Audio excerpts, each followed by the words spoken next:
and welcome to this video tutorial in Pro Tools where we're going to look at automation. Okay, so automation allows us to be able to change volume, panning, muting on the fly, as well as drawing it in ourselves. And also we can automate plugins. There will be another video tutorial on how we can do plugins. Okay, so to start off with, so that we can actually view the automation that we're doing, we can go to where it says waveform and we can click on volume or mute or pan. Now a quicker way of doing this, if you hold down Control, Alt and Command and do the right or left arrows, that sort of flips quickly between them. This can be really useful if you just want to automate all the volumes all at once, because it will do it to each track. Okay, so we've got our volume, and with automation we can do it sort of not while it's playing, and you can just use the grabber tool. I'll switch all of them on actually. Oh, maybe it won't like it.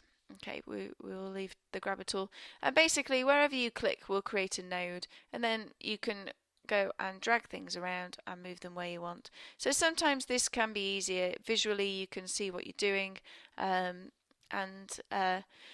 if you are just using sort of the faders within the software, it can be easier than using a mouse. Okay, so that's sort of one option that you can do.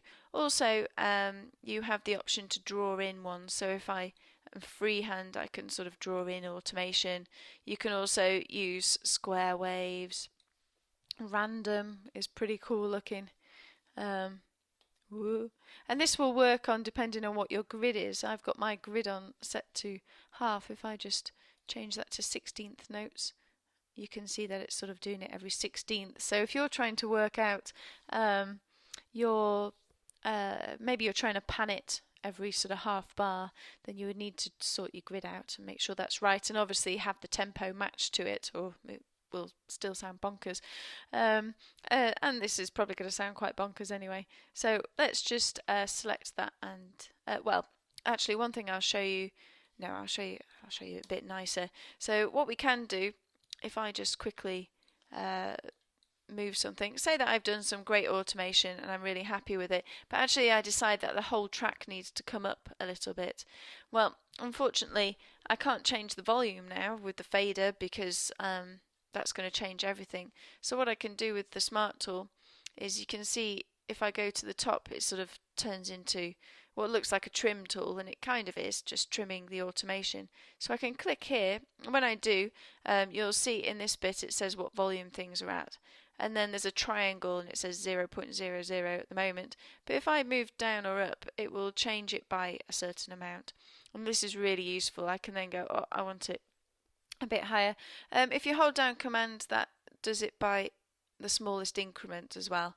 So now I've changed everything by 2 dB and I'm a lot happier.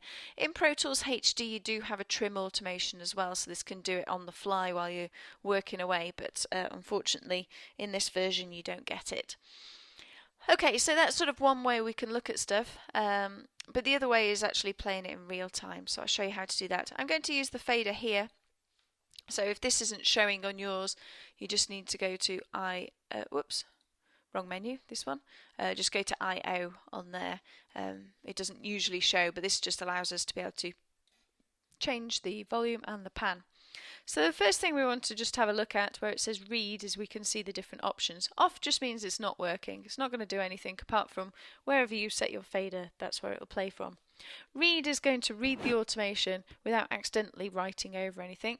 And then you've got 3 different write modes. Write mode here, that's called write, is your very destructive mode. And then these 2 are not quite as destructive. And I'll give a demonstration. So if I go into my write mode now, and the vocals are soloed, I'm just going to press play and mess about with the volume. I hear my own voice start so you can to see it yell, writing. and suddenly silence. As you're walking through the door, nothing to say now. Okay, so I can stop that. When I press stop, it does go back to the original automation. Now what I can then do, for example, is I can go into pan, but I'm going to change this back into write mode and just show you why you shouldn't do this. So I can go along here and then change the pan. Go. I hear my own voice start to yell, and suddenly silence. As you're walking through the door, nothing is... Great, so I'm happy with that pan. That's just what I wanted, of course. Now let's go back over to volume. And whoops, it's just got rid of everything that I had before. So when you're in write mode, it doesn't matter that we're not actually visually seeing all the other things that we've automated. It's going to write over everything destructively. So you always want to change into either latch or touch. If we just go up to the setup window and preferences, if you go onto the mixing tab, there's an after write pass, so when it's done its writing it will switch to one or the other, and latch mode I think is probably the best, but you've got the two different options there. I don't know why they give you this option. It's dangerous and you probably should never use it, but I suppose some people want it there. So latch mode, let's I'm just going to add a few nodes in here so you can see stuff. Latch mode, what it does is when we press play, there will be no automation happening. Sorry, it will read the automation. It's not going to write any new automation. And then when I grab hold of the fader or pan or whatever it happens to be, it will then start writing. When I let go, though, it will latch onto that level. The easiest thing to do is show you. Well, nothing is changing. Okay, so as soon as I let go of this now, it latches on and leaves that volume the same. When I press stop, it jumps back to where it originally was. So that's latch mode.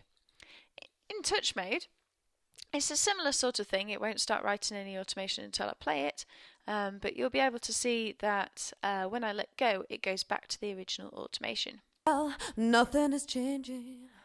So this time I let go, and it jumps back down to here. Go up, and it jumps back down.